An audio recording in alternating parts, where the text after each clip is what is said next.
আসসালামু আলাইকুম। অনলাইন ক্লাসের পক্ষ থেকে সবাইকে স্বাগতম। অনলাইন ক্লাসের ধারাবাহিক প্রক্রিয়া আজকে আলোচনার বিষয় হলো ষষ্ঠ শ্রেণীর গণিত বইয়ের প্রথম অধ্যায় স্বাভাবিক সংখ্যা ও ভগ্নাংশ। প্রাচীন মানুষ বিভিন্ন বস্তু বা জিনিস গণনা করতে গিয়ে প্রথম সংখ্যার ধারণা পেয়েছিল। তাহলে প্রথম সংখ্যার ধারণা কখন পেয়েছিল? প্রাচীন মানুষ যখন বস্তু বা জিনিস দিয়ে গণনা করতে শুরু করে। প্রথম দিকে কম সংখ্যক বস্তু গুনতে হতো, কিন্তু সভ্যতা বিকাশের সাথে সাথে বিভিন্ন সংখ্যার জিনিস হিসাবে প্রয়োজন দেখা দেয়। সেখান থেকে নানা রকম প্রতীক বা পদ্ধতির মাধ্যমে মানুষ গণনা আরও সহজ ও কার্যকর উপায় খুঁজে বের করে। যেহেতু এই সংখ্যাগুলো গণনার প্রয়োজন সৃষ্টি হয়েছিল, তাই এদেরকে গণনাকারী বা স্বাভাবিক সংখ্যা ন্যাচারাল নাম্বার বলা হয়, যেমন 1 2 3 4 5 6 7 8 ইত্যাদি। প্রাচীনকালে মানুষ বিভিন্ন বস্তু বা জিনিস গণনা করতে গিয়ে যেসব সংখ্যার সৃষ্টি করেছিল তাদেরকে গণনাকারী বা স্বাভাবিক সংখ্যা বা প্রকৃত সংখ্যা বলা হয়, যেমন 1 2 3 4 5 6 7 8 ইত্যাদি। অধ্যায় শেষে শিক্ষার্থীরা জানতে পারবে অঙ্কপতনের মাধ্যমে স্বাভাবিক সংখ্যার গঠন করতে পারবে। দেশীয় ও আন্তর্জাতিক রীতিতে অঙ্কপতন করে স্বাভাবিক সংখ্যা পড়তে বা লিখতে পারবে। মৌলিক সংখ্যা ও যৌগিক সংখ্যা সহ মৌলিক সংখ্যা চিহ্নিত করতে পারবে। বিভাজ্যতা ব্যাখ্যা করতে পারবে। 2 3 4 5 9 দ্বারা বিভাজ্যতা যাচাই করতে পারবে। স্বাভাবিক সংখ্যা ও ভগ্নাংশ, দশমিক ভগ্নাংশ, লসাগু গসাগু নির্ণয় করতে পারবে। ভগ্নাংশ ও দশমিক ভগ্নাংশের সরলীকরণ করে গাণিতিক সমস্যা সমাধানের করতে পারবে। 1.1 অঙ্কপতন। পাটিগণিতে 10টি প্রতীক দ্বারা সব সংখ্যা প্রকাশ করা যায়। তাহলে পাটিগণিতে কয়টি সংখ্যা দ্বারা সব সংখ্যা প্রকাশ করা যায়? 10টি প্রতীক দ্বারা সব সংখ্যা প্রকাশ করা যায়। এই প্রতীকগুলো হলো 1 2 3 4 5 6 7 8 9 আর 0। এগুলোকে অঙ্ক বলা হয়। আবার এগুলো সংখ্যাও। শূন্য ব্যতীত বাকি সংখ্যাগুলো স্বাভাবিক সংখ্যা। তাহলে শূন্য ব্যতীত বাকি সংখ্যাগুলো কি? স্বাভাবিক সংখ্যা। এদের মাধ্যমে প্রথম 9টি প্রতীককে সার্থক অঙ্ক এবং শেষেরটিকে শূন্য বলা হয়। তাহলে প্রথম 9টি সংখ্যাকে কি বলা হয়? সার্থক অঙ্ক এবং শেষটিকে বলা হয় হচ্ছে শূন্য। সংখ্যাগুলো সক্রিয় বা নিজস্ব মান যথাক্রমে 1 2 3 4 5 6 7 8 9 ও 0। 9 অপেক্ষা বড় সব সংখ্যায় 2 বা ততোধিক অঙ্ক পাশাপাশি বসিয়ে লেখা হয়। মানে 9-এর থেকে বড় যে সংখ্যাগুলো সেগুলো হচ্ছে 2 বা তার বেশি সংখ্যা বসিয়ে হচ্ছে প্রকাশ করা হয়। যেমন 9-এর পরে হচ্ছে 10। 10 দেখো এখানে 2টা সংখ্যা বসিয়ে 1 ও 0 বসিয়ে লেখা হচ্ছে। কোনো সংখ্যা অঙ্ক দ্বারা লেখাকে অঙ্কপতন বলে। তাহলে কোনো সংখ্যা অঙ্ক দ্বারা লেখাকে কি বলে? অঙ্কপতন। অঙ্কপতনে 10টি প্রতীক ব্যবহার করা হয়। 10 ভিত্তিক বলে সংখ্যা প্রকাশের রীতিকে দশমিক বা 10 গুণান্তর রীতি বলা হয়। এটা হচ্ছে 10টি সংখ্যা বা 10টি প্রতীক ব্যবহার করা হয়, এজন্য একে দশমিক বা 10 গুণান্তর রীতি বলা হয়। এই রীতিকে কয়েকটি অঙ্কর পাশাপাশি বসিয়ে সংখ্যাগুলো লিখলে এবং সর্বাপেক্ষা ডান দিকের অঙ্কটি তার সক্রিয় মান প্রকাশ করে। যেমন এখানে হচ্ছে 100 আর 10। এখানে লাস্টে একটা শূন্য দেখে আমরা বুঝতে পারতেছি যে এটা 10, আর এখানে লাস্টে 2টা শূন্য দেখে বোঝা যাচ্ছে এটা 100। তো এটা লাস্টের সংখ্যার দিকে বুঝতে হবে যে এটা সক্রিয়। ডান দিক থেকে দ্বিতীয় অঙ্কটি এবং সক্রিয় মানের 10 গুণ অর্থাৎ তত 10কে প্রকাশ করে। ডান দিকে মানে 2 অঙ্কটি প্রথম হচ্ছে দেওয়া আছে মনে করো 1 21, এটা হচ্ছে তার সক্রিয় মান প্রকাশ করে, এটা হচ্ছে একক বলে প্রকাশ হয়। আর এটা হচ্ছে দ্বিতীয় অঙ্কটি সক্রিয় 10 গুণ। দ্বিতীয় অঙ্কটি হচ্ছে 10-এর সাথে 2 গুণ করলে এইখানে যেহেতু 2, দ্বিতীয় অঙ্কটি হচ্ছে 2, 2-এর সাথে 10 গুণ করলে হয় হচ্ছে 20। 2-এর স্থানীয় মান হচ্ছে 20। তত 10 প্রকাশ করে। তৃতীয় অঙ্কটির সাথে দ্বিতীয় স্থানের মানের 10 গুণ ও সক্রিয় মানের শতগুণ অর্থাৎ তার শতক প্রকাশ করে। এরূপ কোনো অঙ্কে এক স্থান করে বাম দিকে সরে গেলে মানের উত্তরোত্তর 10 গুণ করে বৃদ্ধি পায়। 1 1 1 এক। এই 4টা একের মধ্যে দেখো এটা হচ্ছে প্রথম 1, এটা হচ্ছে 11, এর থেকে এটার মান বেশি। তারপর হচ্ছে এখানে হচ্ছে 111, যত বাম দিকে আসবে তত হচ্ছে 10 গুণ করে বৃদ্ধি পাবে। 1-এর 10 গুণ হচ্ছে 10, 1 হচ্ছে 11 থেকে 10 গুণ ছোট। আবার এইখানে 3 নম্বরের অঙ্ক আসলে দেখো হচ্ছে 11 থেকে আবার 10 গুণ বেশি, এই জন্যই এর মান হচ্ছে 111। 11 10কে 111, যত বাম দিকে যাবা তত হচ্ছে 10 গুণ করে বৃদ্ধি পাবে প্রত্যেকটা অঙ্কের মান। লক্ষ্য করে যে কোনো সংখ্যার ব্যবহৃত অঙ্কগুলোর মান তার অবস্থানের উপর নির্ভর করে। সংখ্যার ব্যবহার কোনো অঙ্ক তার অবস্থানের জন্য যে সংখ্যা প্রকাশ করে তার ওই অঙ্কর স্থানীয় মান বলা হয়। যেমন 3 3 3 সংখ্যাটি সর্বদানে 3 এর স্থানীয় মান 3 এর ডান দিক থেকে দ্বিতীয় ও তৃতীয় স্থানে, এবং 3 এর স্থানীয় মান যথাক্রমে 30 এবং 300। যেমন 333 সংখ্যাটি সর্বদানে 3 এর স্থানীয় মান 3, সর্বডানে হচ্ছে দেওয়া আছে 3, 3 এর স্থানীয় মান হচ্ছে 3, 3 এর সাথে 1 গুণ করলে হয় 3। তারপর হচ্ছে দ্বিতীয় তৃতীয় এ 3 এর স্থানীয় যথাক্রমে 30 এবং 300। তো 3 3, এটা হচ্ছে দ্বিতীয় আর এটা হচ্ছে তৃতীয়। তৃতীয় এই প্রথমটার থেকে কত গুণ হবে? 10 গুণ। 10 গুণ দিলে হচ্ছে 3 10কে 30, এবং দ্বিতীয়টার থেকে 10 গুণ হবে তৃতীয়টা। দ্বিতীয়টা 10-এর সাথে 10 গুণ করলে কত হয়? 100। তো 3 10কে 300। এভাবে প্রত্যেকটা যত বাম দিকে আসবে তত স্থানীয় মান বৃদ্ধি পাবে। তাহলে দেখা যাচ্ছে যে এই অঙ্কের স্থানীয় পরিবর্তনের ফলে স্থানীয় মানের পরিবর্তন হয়, কিন্তু তার নিজস্ব বা সক্রিয় মান একই থাকে। তার নিজস্ব বা সক্রিয় মান কত থাকে? একই থাকে। যেমন 333, দেখো 3টা 3 একই রকম আছে, শুধুই স্থান পরিবর্তনের কারণে তাদের হচ্ছে মানটা ভিন্ন হয়েছে। অর্থাৎ এখানে দেওয়া আছে দেখো 333, এইগুলো গুণ করলে 3 10কে 30 যোগ 3, আর 300-র সাথে 100 গুণ করলে হয় যোগ 300, সমান দেখো যোগ করলে হয় 333। প্রথমে লেগে 300, তারপর হচ্ছে 30, তারপর 3, 3 করতে 3, 3 করতে 3, 3 করতে 3, দেখো এখানে উত্তর আসে 333।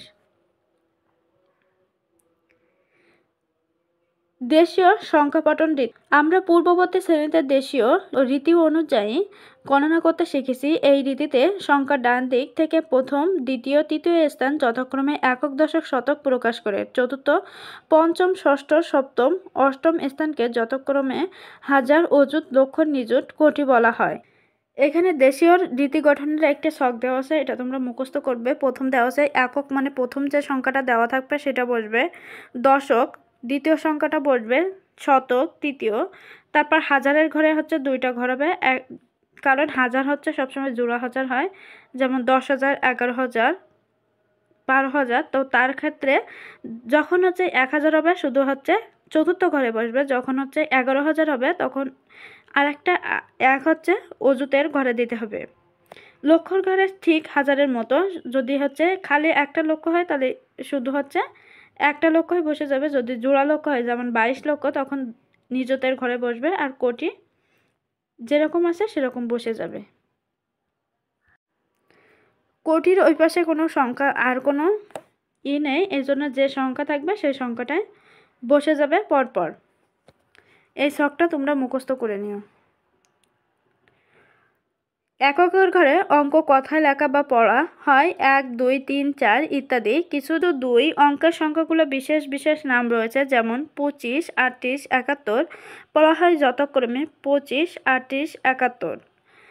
শতকের ঘরে 1 2 3 ইত্যাদি অঙ্কগুলোকে যথাক্রমে 100 200 300 পড়া হয়। এককের ঘরে যে সংখ্যাগুলো থাকে সেগুলো হচ্ছে 1 2 করে পড়া হয়। দশকের ঘরে হচ্ছে 25 38 71 এভাবে পড়া হয়, বা হচ্ছে 11 12 13 এভাবে পড়া হয়। শতকের ঘরে যে সংখ্যাগুলো থাকে সবগুলো হচ্ছে 100 200 300 400 এভাবে পড়া হয়। হাজারের ঘরের অঙ্কগুলো শতকের ঘরের মতো পড়তে হয়, যেমন 5000, 6000, 7000। অযুতের ঘরের সংখ্যা অঙ্কগুলো অযুত হিসাবে পড়া হয়, যেমন অযুত ও হাজারের ঘর মিলে যত হাজার হয় তত হাজার পড়া হয়। যেমন অযুতের ঘরে 7 এবং হাজারের ঘরে 5 থাকলে দুই ঘরের অঙ্ক মিলে 75,000 হবে। অযুতের ঘরে 7 আর হাজারের ঘরে 5, এই দুইটা সংখ্যা মিলে হবে 75,000। নিযুত লক্ষের ঘর মিলে যত লক্ষ হয় তত লক্ষ হিসাব পড়তে হয়, যেমন নিযুতের ঘরে 8 এবং লক্ষের ঘরে 3 থাকলে দুই ঘরের অঙ্ক মিলে 83 লক্ষ পড়া হয়। কোটির ঘরে অঙ্ককে কোটি বলে পড়া হয়। কোটির ঘরের বাম দিকে সব ঘরের অঙ্কগুলোকে কোটির ঘরের সাথে মিলিয়ে যত কোটি হয় তত কোটি পড়া হয়। বাম দিক থেকে সব অঙ্কগুলো গুনতে গুনতে যত কোটি হবে তত কোটি পড়া হবে। 4 ও ততোধিক অঙ্ককে লিখিত সংখ্যা ও সহজে শুদ্ধভাবে পড়ার জন্য কমা ব্যবহার করা যায়। এক্ষেত্রে যে কোনো সংখ্যার ডান দিক থেকে 3 অঙ্কের পর একটি কমা, এরপর 2 অঙ্কের পর পর কমা ব্যবহার করতে হয়। যেমন এখানে কমা বসিয়ে কথায় লেখো। এখানে দেখো একটা সংখ্যা দেওয়া আছে, তো প্রথমে আছে 3 অঙ্কের পরে একটা কমা হবে, তো 3 অঙ্কের পরে একটা কমা, তারপর 2 অঙ্কের পর পর এভাবে কমা হবে। এবার এখানে লেখাটা আমরা কিভাবে গুনবো, যে কত সংখ্যা পর্যন্ত হয়েছে। দেখো একক, দশক, শতক, সহস্র, অযুত, লক্ষ, নিযুত, কোটি, তাহলে 98,40,47,321। এখানে দেখো কোটির ঘরে দুটি অঙ্ক মিলিয়ে 98, নিযুত ও লক্ষের ঘরে দুটি অঙ্ক মিলিয়ে হচ্ছে 75, অযুত ও হাজারের ঘরে দুটি অঙ্ক মিলিয়ে 47, শতকের ঘরে হচ্ছে 3, দশকের ঘরে 2 এবং এককের ঘরে 1 অবস্থিত। সুতরাং সংখ্যাটি কথায় প্রকাশ করলে 98,40,47,321। 2 নম্বরটা অঙ্কে লেখো 7,05,90,007। ডান দিকে আছে 7, এজন্য এককের ঘর হবে 7। তারপরে দেওয়া আছে 90,000, 90,000 হাজারের ঘরে 0 হবে এবং অযুতের ঘরে 9 হবে। তো অযুতের ঘরে 9 এবং হাজারের ঘরে 0। তারপরে দেওয়া আছে হচ্ছে 5 লক্ষ, লক্ষের ঘরে 5 হবে, আর 7 কোটি, কোটির ঘরে 7 হবে, আর বাকি যে ঘরগুলো ফাঁকা আছে সেগুলো সবগুলো 0 হবে। কথায় প্রকাশিত সংখ্যাটি অঙ্ক পতনের পর দেখা যায় যে নিযুত, শতক, দশক ঘরের কোনো অঙ্কই নাই। এই খালি ঘরগুলোকে শূন্য বসিয়ে সংখ্যাটি প্রকাশ করা যায়। সংখ্যাটি 7,05,90,007। উদাহরণ, 7 অঙ্কের বৃহত্তম ও ক্ষুদ্র সংখ্যা লেখো। 1 অঙ্কের বৃহত্তম সংখ্যা হচ্ছে 9 এবং অঙ্কপতনের যে কোনো অবস্থাতে 9-এর স্থানীয় মান বৃহত্তম হবে। সুতরাং 9 পরপর লিখলে 7 অঙ্কের বৃহত্তম সংখ্যা পাওয়া যাবে। নিম্নে বৃহত্তম সংখ্যা হলো 7টা 9। তাহলে 7 অঙ্কের বৃহত্তম সংখ্যা কত? 7টা 9।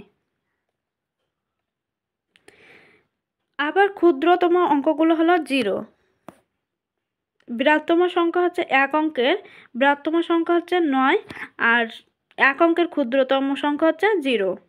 পরপর 7টি শূন্য লিখলে সংখ্যাটি শূন্য থাকে। সুতরাং সর্ববামে 7 ক্ষুদ্রতম 1 লিখে ডানের পরে 6টি শূন্য বসালে ক্ষুদ্রতম সংখ্যা পাওয়া যায়। মানে সবগুলো যদি আমি শূন্য লিখি, যদি 3টা হচ্ছে ক্ষুদ্রতম সংখ্যা লিখি, 3 অঙ্কের ক্ষুদ্রতম সংখ্যা, তো 3টা শূন্য হয়। তো এই 3টা শূন্য না দিয়ে সর্বশেষে মানে বাম দিকে একটা 1 দিতে হবে। তো এখানে হবে 100। এখানে 6টি শূন্য বসিয়ে ক্ষুদ্রতম সংখ্যা পাওয়া যায়। এখানে দেখো 7 অঙ্কের ক্ষুদ্রতম সংখ্যা লিখেছে হচ্ছে 6টা শূন্য দিয়ে, তারপরে কি লিখতে হবে? বামে একটি 1 লিখতে হবে, মানে বামে একটি 1 লিখে তারপর ডান দিকে 6টি শূন্য বসাতে হবে। আর একই অঙ্কমাত্রা একবার ব্যবহার করে 8, 0, 7, 5, 4, 3, 5, 4 অঙ্কগুলো দ্বারা 6 অঙ্কের বৃহত্তম ক্ষুদ্র সংখ্যা গঠন করো। সমাধান, অঙ্ক পতনের মাধ্যমে অবস্থানের বৃহত্তম অঙ্কের স্থানীয় মান ও ক্ষুদ্র অঙ্কের স্থানীয় মান অপেক্ষা বড় হবে। মানে বৃহত্তম অঙ্কের মানে সবচেয়ে বড়, বৃহত্তম মানে বড় অঙ্কের স্থানীয় মান সবচেয়ে ছোট, ক্ষুদ্র মানে সবচেয়ে ছোট অঙ্কের স্থানীয় মানে সমান হবে। যেমন বড় থেকে ছোট ক্রমে অঙ্ক পতনে বৃহত্তম সংখ্যাটি পাওয়া যাবে। বৃহত্তম সংখ্যাটি হচ্ছে 8,75,430 মানে বড় সংখ্যা দিয়ে বৃহত্তম সংখ্যা মানে বৃহত্তম সংখ্যা নির্ণয় করতে বলেছে, মানে সবচেয়ে বড় যে সংখ্যাটা সেটা প্রথমে দিতে হবে, তারপরে যে সংখ্যাটা বড় সেটা দিতে হবে। এভাবে আস্তে আস্তে করে সাজাতে হবে। এখানে 8 বড়, এজন্য 8 আগে, তারপরে 7 বড়, তারপর 7, তারপর 5 বড়, তারপর 5, তারপর 4, 3, এভাবে শূন্য সব থেকে ক্ষুদ্রতম সংখ্যা, এজন্য শূন্য সবার লাস্টে। তারপরে দেওয়া আছে যে বড় থেকে ছোট ক্রমে অঙ্ক প্রথমে বৃহত্তম সংখ্যাটি পাওয়া যাবে। বৃহত্তম সংখ্যাটি হচ্ছে 0, 3, 4, 5, 7, 8 মানে সবচেয়ে ছোট থেকে সাজালে বৃহত্তম সংখ্যাটি পাওয়া যাবে 0, 3, 4, 7, 8।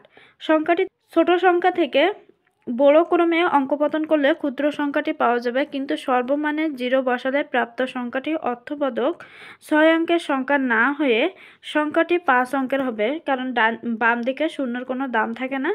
যদি শূন্য আগে থাকে তাহলে দেখা হচ্ছে 5টা সংখ্যা হয়ে যাচ্ছে, কিন্তু এইখানে হচ্ছে মোট হচ্ছে 6টা অঙ্ক। অতএব 0 বাদে ক্ষুদ্রতম অঙ্কটির সর্ববামে লিখে শূন্য অন্যান্য সবগুলো অন্যান্য অঙ্কগুলো ছোট থেকে বড় ক্রমে লিখলে ক্ষুদ্র সংখ্যাটি পাওয়া যাবে। ক্ষুদ্র সংখ্যাটি হচ্ছে 3,04,578 বা 78। তো এইখানে হচ্ছে যদি শূন্য বামে থাকে, সবশেষে যদি শূন্য থাকে, সেই শূন্যটার আগে যে সংখ্যাটা হবে সেই সংখ্যাটা লিখে তারপর শূন্য দিতে হবে। ধন্যবাদ সবাইকে সাথে থাকার জন্য। পরবর্তী ক্লাস দেখার জন্য আমন্ত্রণ রইল। যারা এখনও চ্যানেলটিকে সাবস্ক্রাইব করেনি দ্রুত সাবস্ক্রাইব করে পাশে থাকুন। ধন্যবাদ সবাই।